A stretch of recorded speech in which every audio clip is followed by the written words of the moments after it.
Hello, this is Dr. Flight, and welcome. This is another lecture on the segmentation of nonprofit markets. So in this short segment, what we're going to do is just review the idea of market segmentation. There will be 6 different criteria that we use to establish the idea of proper segmentation. And we talk a little bit about why we do segmenting and how it is unique for a nonprofit organization. So sit back and enjoy. Please let me know if you have any questions. And again, this is the segmentation for nonprofit organizations. Hello again, this is Dr. Flight, and what we're going to do is spend a little bit of time looking at nonprofit organizations, and specifically we're going to talk about market segmentation. When we start talking about segmentation, we are really focusing on taking a mass market or an undifferentiated market and identifying criteria that can be used to regroup clients, regroup customers into smaller groups that have something in common as they relate to your product or service. So that's in general the segmentation process or rationale. And we want to ask the questions that involve our markets and who we should serve. So who should our target audience be? Who should we target, in other words, for our marketing efforts moving forward? What do we want our markets to do and market target audiences to do? What behaviors do we want to encourage? What do we want to change with them? What value proposition will we provide to encourage and secure behavioral change as well? These are the basic ideas for a lot of the marketing aspect elements that we're going to engage in, but now we're going to focus on a more specific identification and definition of who we're focusing these efforts on. Remember that nonprofits are often limited in the amount of money they can spend and do spend on budgeting activities. So it's even more important for a smaller organization, entrepreneurs, or for a nonprofit to be very deliberate in where they spend their marketing dollars and where they put their resources.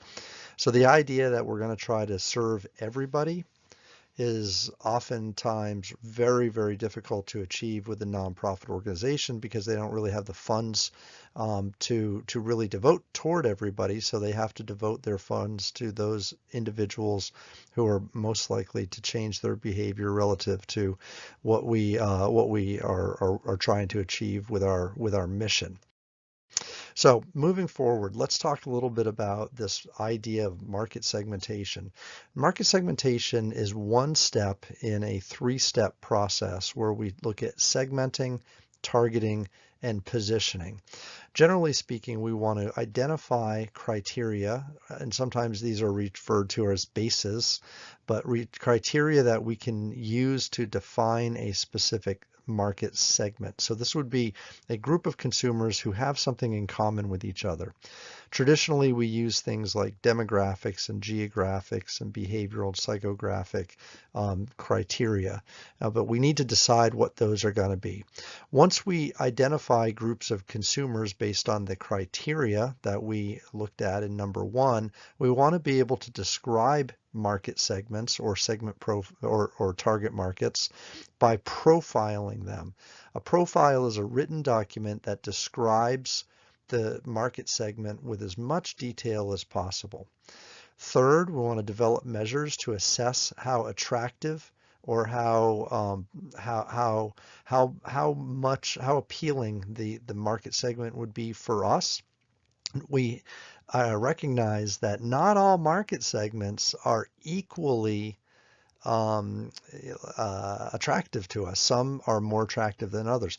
In a traditional organization, we look for 2 things to measure this on. One would be the market segment's profitability. The other would be the market segment's overall fit and how we're able to reach them and so on. So we need to be able to rank order market segments that have been created, with the top one being the one we would want to reach first, followed by the others. We want to select the market segment or market segments that we're going to target. Then we want to develop a positioning strategy for each market segment. And then finally, we want to develop our marketing mix, and we want to launch a marketing plan that is devoted or designed specifically for the market segments we've chosen. All right, so these 6 steps are fairly involved. They're not done, they're done with a lot of thought and consideration, but they outline the three broader concepts of segmentation, position or targeting, and then finally positioning. So doing these 6 steps really encompasses these STP types of things. And so that's what the nature of how we're thinking about this. And we talked about market segmentations being kind of the concept of breaking up a mass market into a smaller market. Ultimately, once you do that, though, we need to choose which market segments we're going to go into, and then we're going to position ourselves towards them. So as we move forward, we're going to talk about 6 different elements here that suggest that this process has been done well, and suggest that market segmentation has been effective after you've done it. So we're going to talk about all 6 of these: mutual exclusivity, reachability, measurability, exhaustiveness, sustainability, and then differential responses. So starting out then, let's look at mutual exclusivity and talk a little bit about what that means. Essentially, each segment should be conceptually separate or different. So if we do the segmenting process, we've grouped or regrouped our market into smaller subsets. The idea is a consumer or a client should not really fall in 2 subsets at the same time. These groupings or subsets should be separate from each other and distinguishable in such that an individual is not going to be in both subsets at the same time. If we used gender, for instance, we would maybe say males and females, and we purposely would not put a person in both. We'd put them in one category or the other. And that's exclusivity. That's the idea that you're not going to be in multiple categories at the same time. This is really kind of an idea where when we're going to design a program, we'll design a program that caters to the nuances of the segment. And if you have segments that overlap with each other, then those nuances are lost. All right, number 2 here, exhaustiveness. What we want to do is create a mechanism here where each respondent, each individual client or customer should identify to one segment, but no individual should be without a segment. Likewise, no segment should be unnecessarily small. So we can't have segments that are too small because they're not going to be a good use for our funds, to be able to reach super small segments. But also at the same time, all of the clients that we want to have in our broader market should fall into at least into a segment. None should be left out. Number 3, measurability. So with measurability, we want to be able to make sure that we can get data that allows us to study the segment, and we're able to measure them, understand them, we're able to get close to them. So you're able to measure the size, motivation, our ability to act on our messages, and other segment-related descriptors. We need that information to be able to serve them, so we have to be able to gather that information. Number 4, reachability, or the reachableness of the market or subset of the market, the target audience.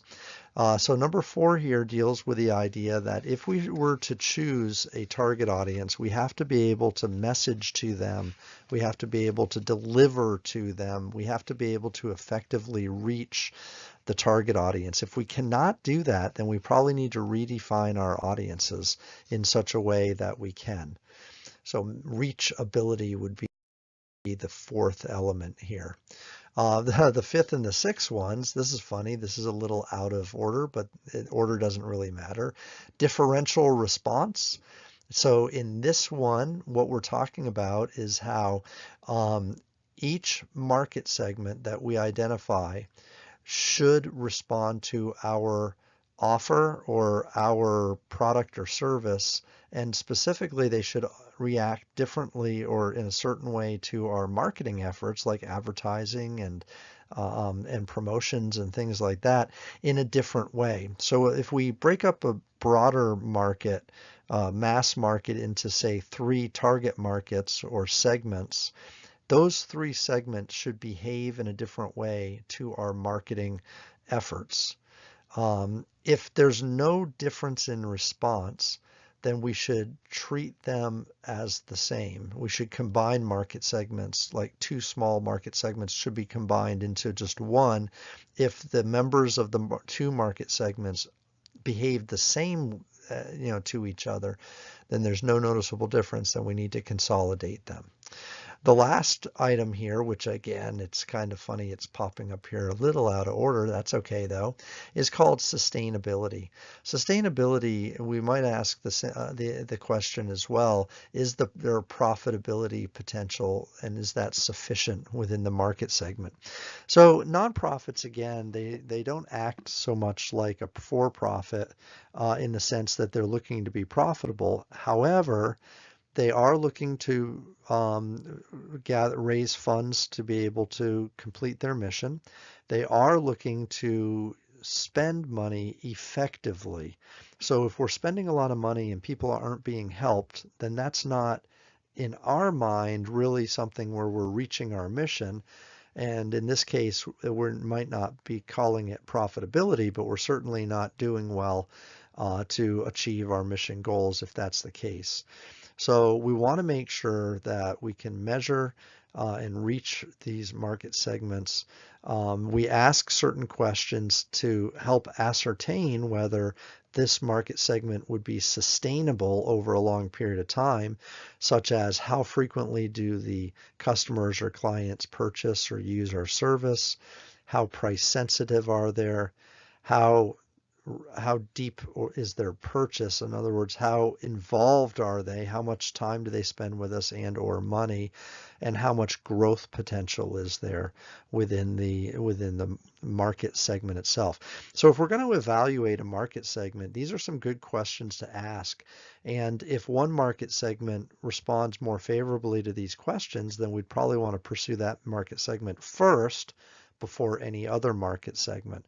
That's part of that targeting concept where we want to evaluate market segments in order to choose the market segments that are most beneficial for us.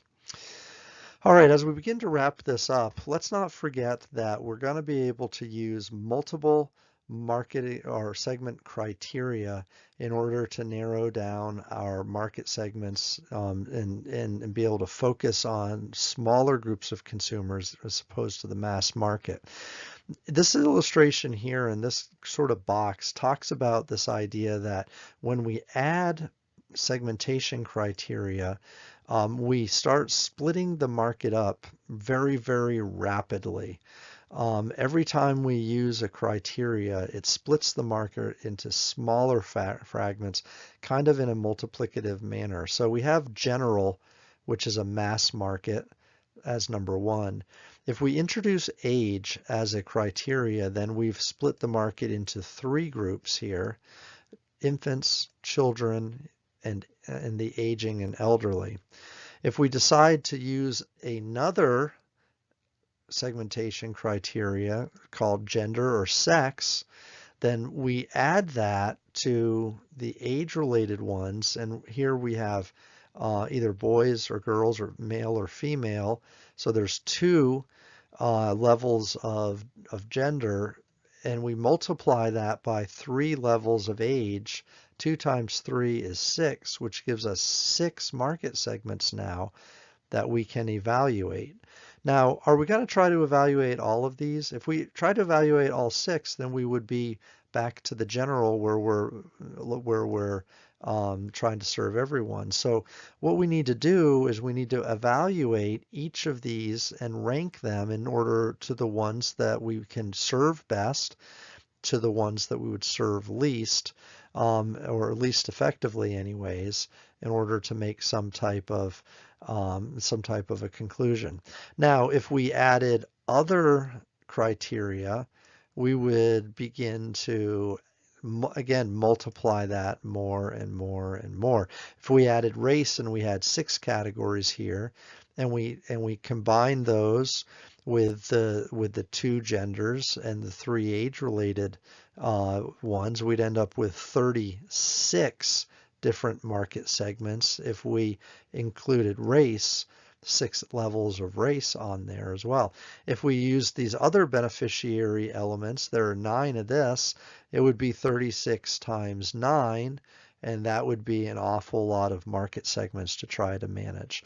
So using more and more criteria is useful, but it's only useful up to a point.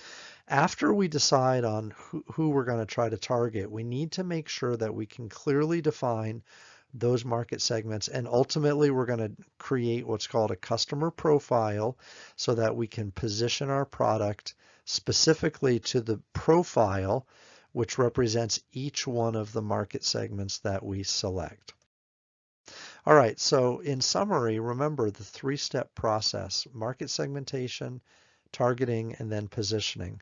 Well-defined market segments meet 6 criteria: mutual exclusivity, exhaustiveness, the ability to measure the market segment, reach the market segment, maintain a financially secure position or a sustainable financial position with each market segment, and then be able to identify each market segment specifically by how they react to our market plan, our marketing efforts, and our service or product. That's called differential responsiveness. Okay, so again, this has been a wrap up. We're on market segmentation within nonprofit organizations. It's been an introduction to that topic. If you have any questions, I'd be delighted for you to reach out to me. I hope you enjoyed this, and good luck as we all move forward. Thank you.